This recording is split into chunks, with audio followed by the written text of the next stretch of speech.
بسم اللہ الرحمن الرحیم۔ السلام علیکم دوستو، کیسے ہو آپ لوگ؟ میرا نام ہے وسیم اقبال اور آپ دیکھ رہے ہیں اسلامک وسیم۔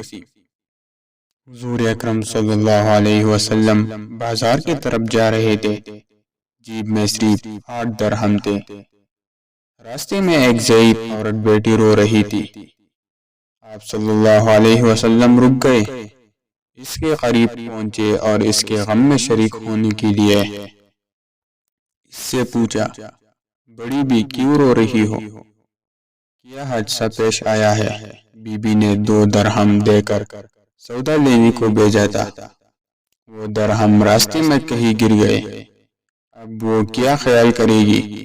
یہ کہہ کر بڑھیا زار و قطار رونے لگی۔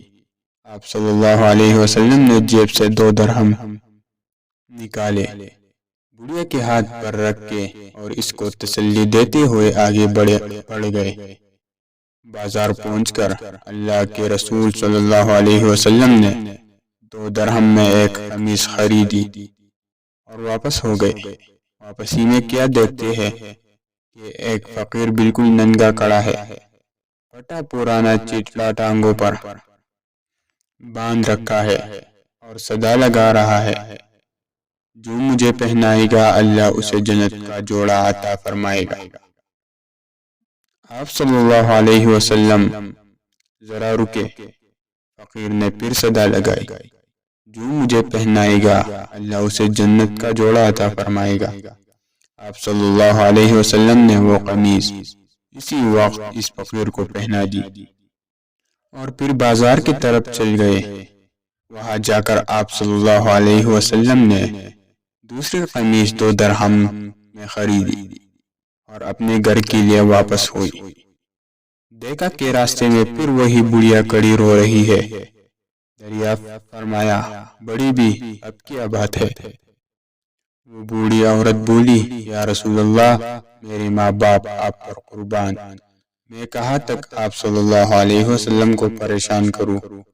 گھر سے نکلتے ہوئے کافی دیر ہو گئی ہے، گھر والے انتظار کر رہے ہوں گے، یہاں دیر لگ گئی، اتنی دیر میں پہنچو گی تو وہ ناراض ہوگی، برا بلا کہیں گی، سزا دے گی۔ بڑھیا یہ کہہ کر پھر زور زور سے رونے لگی۔ آپ صلی اللہ علیہ وسلم نے بڑھیا کی فریاد نہایت دھیان سے سنی۔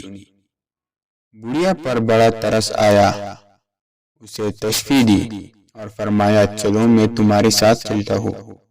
بڑھیا خوش ہو کر چل گئی۔ اللہ کے رسول نے ان کے ساتھ جانے کا کہا۔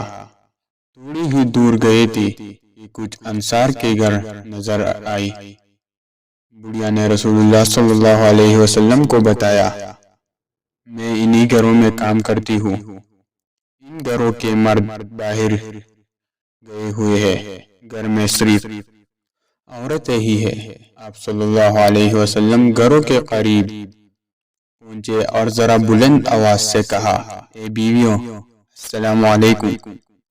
آواز مانوس تھی، ہر خاتون متوجہ ہو گئی، مگر بالکل خاموش رہے، کسی گھر سے کوئی جواب نہ آیا۔ آپ صلی اللہ علیہ وسلم نے پر بلند آواز سے فرمایا، السلام علیکم۔ پھر وہی خاموشی رہی، کسی گھر سے کوئی جواب نہ آیا۔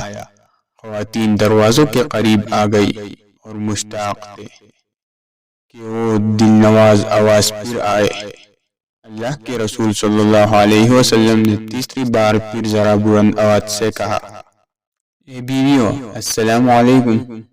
تیسری آواز پر ساری گھروں کے عورتوں نے مل کر جواب دیا، وعلیکم السلام، فداک ابی و امی۔ آپ صلی اللہ علیہ وسلم نے پوچھا، بیویوں، کیا تم نے میری پہلی آواز نہیں سنی تھی؟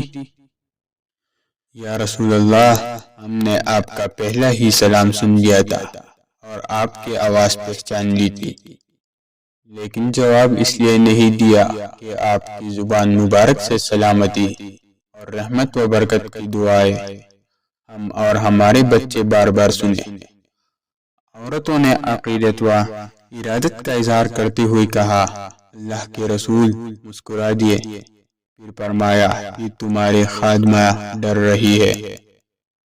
کہ تم اسے ڈانٹو گی اور سزا دو گی۔ اتفاق سے اس اللہ کے بندی کو دیر ہو گئی تھی، میں اس کی سفارش کے لیے آیا ہوں۔ رسول اللہ صلی اللہ علیہ وسلم کے الفاظ سن کر خواتین کے آنکھوں میں آنسو آ گئے اور ایک زبان ہو کر بولی، یا رسول اللہ، یہ آپ کو سفارش کے لیے لے کر آئی ہے تو آپ گواہ رہے، ہم اسی وقت اس کو آزاد کر دیتے ہیں، آپ اس پر کسی کا کوئی حق نہیں ہے۔ باندھنے کی آزادی پر آپ صلی اللہ علیہ وسلم کا چہرہ خوشی سے چمک اٹھا اور آپ صلی اللہ علیہ وسلم ان نیک خواتین کو دعائیں دیتے ہوئے خوشی خوشی گھر واپس آ گئے۔ اللہ کے رسول صلی اللہ علیہ وسلم کے اعلیٰ اخلاق کا ایک پہلو یہ بھی تھا کہ آپ نے ایسے عام آدمی کو بھی عزت اور وقار عطا فرمایا جیسے معاشرے میں کوئی خاص اہمیت حاصل نہ تھی۔ بنو اشجع عربوں کے مشہور قبیلہ بنو غطفان کے ایک شاخ ہے۔ یہ قبیلہ زمانے قدیم سے مدینہ منورہ کے اطراف میں آباد تھا۔ اس قبیلے کا ایک بدوی ظاہر بن حرام رضی اللہ تعالی عنہ مدینہ منورہ سے کچھ فاصلے پر رہتا تھا۔ یہ نہایت غریب شخص تھا، شکل و صورت میں بھی بہت زیادہ خوبصورت نہ تھا، مگر اس کے ایک اہم خوبی یہ تھی کہ یہ اللہ کے رسول صلی اللہ علیہ وسلم سے بہت محبت کرتے تھے اور اللہ کے رسول صلی اللہ علیہ وسلم بھی اس سے خوب محبت کرتے تھے۔ ظاہر بن حرام اشجعی جب بھی مدینہ منورہ آتا تو اللہ کے باقی رسول صلی اللہ علیہ وسلم کے لیے کچھ دیہاتی تحفے مثلاً تازہ سبزیاں، پھل، شہد وغیرہ لاتے تھے۔ ظاہر جب واپس جانے لگتا تو اللہ کے رسول صلی اللہ علیہ وسلم بھی اسے شہری سوغاتیں دے کر رخصت فرماتے۔ ایک دن تو اللہ کے رسول صلی اللہ علیہ وسلم نے ظاہر کو ایک ایسا اعزاز عطا فرمایا جو غالباً کسی اور صحابی کے حصے میں نہیں آیا۔ ارشاد فرمایا، ظاہر ہمارا دیہاتی دوست اور ہم اس کے شہری دوست۔ ذرا حدیث کے الفاظ پر غور فرمائیے، یقیناً ہر شہری خاندان کا ایک دیہاتی دوست ہوتا ہے اور آل محمد کا دیہاتی دوست ظاہر بن حرام ہے۔ کوئی شخص سبزیاں، پھل وغیرہ لے کر آتا ہے تو لوگ بھاگتے ہوئے اس کے ارد گرد اکٹھے ہو جاتے ہیں۔ انہیں تازہ سبزیاں مل جاتی ہیں جو عموماً سستی ہوتی ہے۔ ایک مرتبہ ایسا ہوا کہ ظاہر اپنے ہمراہ کچھ دیہاتی سوغاتیں لے کر مدینہ منورہ کے بازار میں آیا اور ایک جگہ کھڑا ہو کر انہیں بیچنے لگا۔ اس کی قسمت اچھی تھی کہ اللہ کے رسول صلی اللہ علیہ وسلم بھی بازار میں تشریف لے آئے۔ آپ نے اپنے دیہاتی دوست کو دیکھا تو آپ نے پیچھے سے جا کر اس کی آنکھوں پر اپنے آنکھ مبارک پر ہاتھ رکھ دے۔ ناظرین ذرا تصور کیجئے کہ ظاہر کے آنکھوں پر اللہ کے رسول صلی اللہ علیہ وسلم کے ریشم سے زیادہ نرم و نازک اور خوشبودار ہاتھ ہے۔ پہلے تو وہ گھبرایا، وہ گھبراہٹ کے عالم میں کہہ رہا ہے،